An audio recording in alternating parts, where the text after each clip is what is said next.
Everyone, कैसे हो आप लोग। I hope you all are doing very well and आप लोग की प्रिपरेशन अच्छी चल रही होगी। तो आज मैंने 21 चैप्टर कल कंप्लीट कर दिया था, बट मुझे लगा कि बहुत सारे थोड़े थोड़े इंपॉर्टेंट टॉपिक थे जो मैं कल ऐसे ही इग्नोर करते चली गई, सीधे मैंने उसको एक्सप्लेन नहीं किया।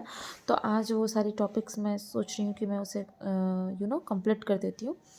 And thank you so much guys for watching my video. To like share subscribe to my channel. अगर अच्छा लगता हो तो please share to your friends and channel को सब्सक्राइब भी कर देना।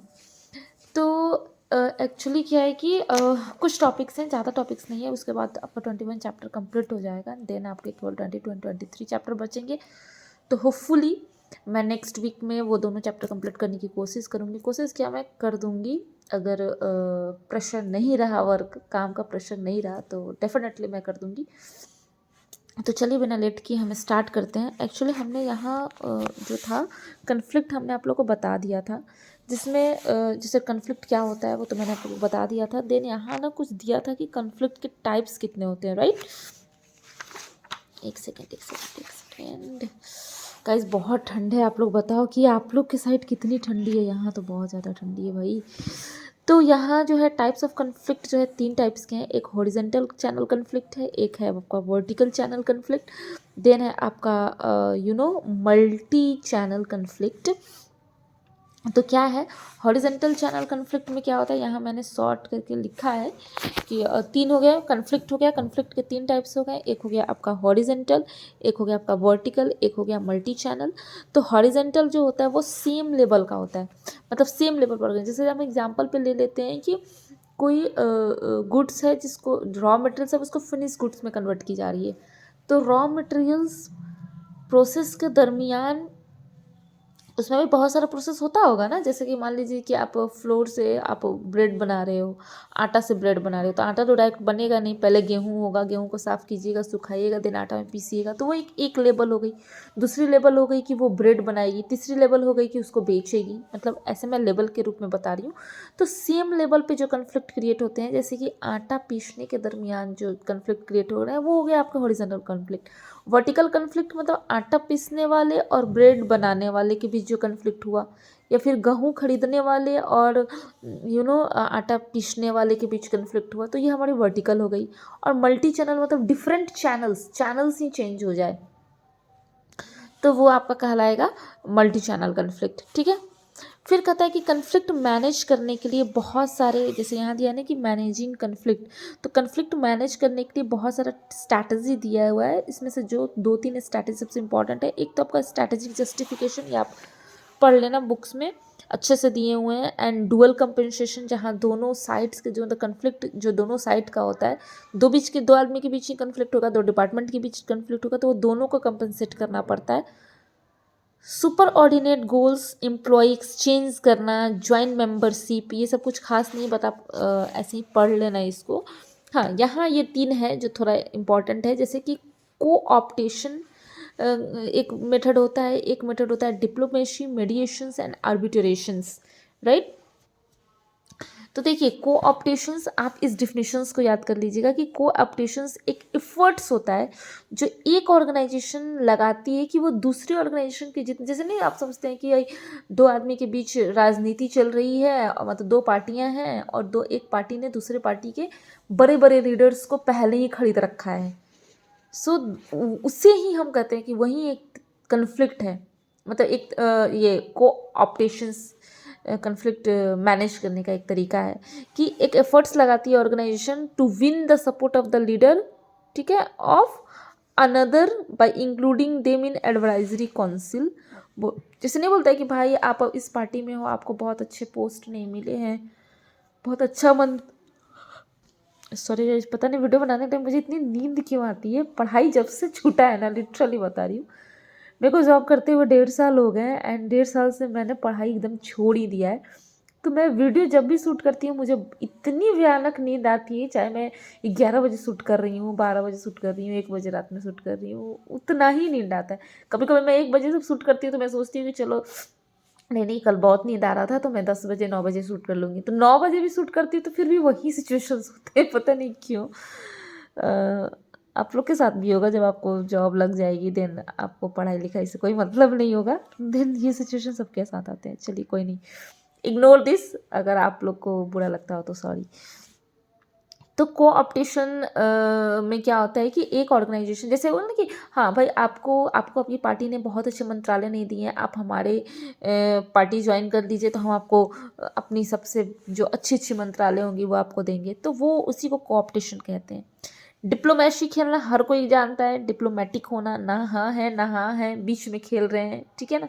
So this is a diplomacy. किसी को हमने सामने से जवाब भी नहीं दिया और हमने उसे जवाब भी दे दिया, है ना। मेडिएशन करना और आर्बिट्रेशन करना, ये 3 प्रोसेस है। तो आप मतलब ऐसा ना, मुझे ऐसा याद आ रहा है कि क्वेश्चन कहीं था कि कन्फ्लिक्ट को मैनेज करने के लिए कौन कौन से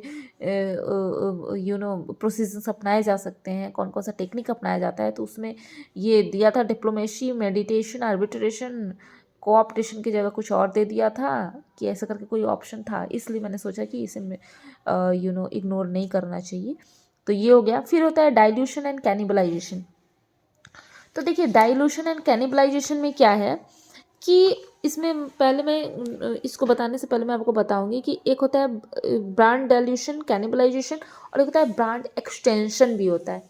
तो ब्रांड एक्सटेंशन में क्या होता है कि हम अपने ब्रांड को एक्सटेंड करते हैं, अलग अलग प्रोडक्ट उसमें लाके हम इंक्लूड करते हैं, तो हमारा ब्रांड एक्सटेंड करता है, ठीक है। अब एक्सटेंशन के टाइम में ज़रूरी नहीं है कि आप उस ब्रांड के, जैसे मान लीजिए कि हमने कहा कि कैडबरी है, वो चॉकलेट्स बनाती है, उसकी बहुत अच्छी, उसमें एक लॉयल्टी, उसकी एक इमेज क्रिएट हो सकती है, अपना एक ब्रांड इक्विटी बना लिया है। ब्रांड इक्विटी आप लोग को पता है, तो उसने अपना एक ब्रांड इक्विटी बना लिया। अब ज़रूरी नहीं कि कैडबरी जो भी प्रोडक्ट लॉन्च करे वो उस रेशियो का ब्रांड इक्विटी क्रिएट कर पाए, ऐसा तो होता नहीं है। तो उसी में एक प्रोसेस होता है ब्रांड डिल्यूशन। तो जब कंपनी का जो ब्रांड इक्विटी है वो डिमिनिश करने लगी, क्योंकि जो उसने एक्सटेंशन किया था वो अनसक्सेसफुल हो गया, सक्सेसफुल नहीं हुआ, अब उसकी ब्रांड की इमेज घटती जा रही है, तो उसे ही हम करते हैं ब्रांड डाइल्यूशन। आई होप कि आप लोग को समझ में आया होगा। देन आता है आपका कैनिबलाइजेशन। कैनिबलाइजेशन में क्या होता है कि एक reduction in sales volume, sales revenue और market share of one product when the same company introduce, जैसे कंपनी ने नया प्रोडक्ट इंट्रोड्यूस कर दिया, अब उस प्रोडक्ट को इंट्रोड्यूस करने के कारण उसकी अदर जो कुछ प्रोडक्ट्स हैं वो नहीं चल पा रही अच्छी, ठीक है, उसकी सेल्स वॉल्यूम कम हो गई है, रेवेन्यू कम हो गया है, मार्केट शेयर गिर रहा है, तो उसे ही हम कहते हैं कैनिबलाइजेशन। तो मैंने ब्रांड एक्सटेंशन इसमें दिया नहीं, बट मैंने एक एग्जांपल लिया ताकि आप लोग को समझ आए कि ब्रांड एक्सटेंशन का मतलब आप ब्रांड को एक्सटेंड कर रहे हो, बहुत सारे प्रोडक्ट उसमें आप ऐड कर रहे हो। अब प्रोडक्ट ऐड होने की वजह से आपकी कहीं ना कहीं ब्रांड एक्सटेंशन सक्सेसफुल ना हो, उसकी वजह से जब आपकी ब्रांड इक्विटी खत्म हो रहे हैं तो उसे हम लोग ब्रांड डिल्यूशन कहते हैं। और कैनिबलाइजेशन का मतलब ब्रांड इक्विटी कम नहीं होना, मतलब कि आपने नया प्रोडक्ट लॉन्च किया जिसकी वजह से क्या कहें उसको, कि आपकी मार्केट शेयर कम हो रही है, सेल्स वॉल्यूम कम हो रहा है, तो उसको कैनिबलाइजेशन कहते हैं। फिर एक वर्ड से यहाँ इंक्लूड किया गया है टाइंग एग्रीमेंट्स। जैसे वर्ड से ही पता करता है कि टाई अप करना, तो यहाँ हमने शॉर्ट में इसको लिखा है कि product tied together by seller, this products are often to different product, मतलब 2 सेलर्स मिलकर प्रोडक्ट को टाई अप कर लेते हैं, बट दोनों जरूरी नहीं है कि सेम ही रेंज का प्रोडक्ट हो, सब अलग अलग है। जैसे हाउसिंग के साथ लैंड को हमने टाई अप कर लिया, ज़मीन बेचते बेचते हम घर भी बेचेंगे, लॉन्ड्री सर्विस के साथ साथ हम ट्रांसपोर्ट सर्विस भी देंगे, तो इसे को लोग टाइम एग्रीमेंट्स कहते हैं। होपफुली आप लोग को ये शॉर्ट साइज आप लोग को पसंद आएगा, मतलब पसंद आएगा इन द सेंस कि समझ आएगा। तो इसके साथ हमारा 21 चैप्टर फिनिश होता है। नेक्स्ट हम 22 चैप्टर पढ़ेंगे कल, managing retailing wholesaling and logistic. ये भी चैप्टर बहुत इंपॉर्टेंट है, इससे भी बहुत सारे क्वेश्चन आते हैं। So thank you so much guys for watching my video, do like share and subscribe to my channel and take care guys. अपने ख्याल रखो क्योंकि एग्ज़ाम बहुत नज़दीक है। जो बहुत वीक हैं, छुई मुई टाइप है मतलब मेरी तरह, बहुत जल्दी ठंड लग जाता है, जिसको बहुत ज़्यादा ठंड लगता है, तो प्लीज़ अपना ख्याल रखिएगा, क्योंकि एग्ज़ाम के टाइम में होता है ना कि जब तक आप अंदर से बेटर फील ना करो तो एग्ज़ाम भी देने में अच्छा फील नहीं होता है। So take care guys, all the best, thank you so much for watching my video. Comment ज़रूर करना, बिकॉज़ जब आप कमेंट करते हो तो अच्छे अच्छे कमेंट्स पढ़ के मेरा दिल बन जाता है यार। मैं ऐसे बैंक पे बैठी होती हूँ और जब मैं ऐसे ऐसे कुछ नोटिफिकेशन आते हैं तो जैसे ही मेरा यूट्यूब का दिखता है तो मुझे इतनी खुशी होती है, इतनी खुशी होती है कि मैं आप लोगों को बता नहीं सकती। So thank you so much guys for watching my video. Do like share and subscribe to my channel. Bye bye, take care.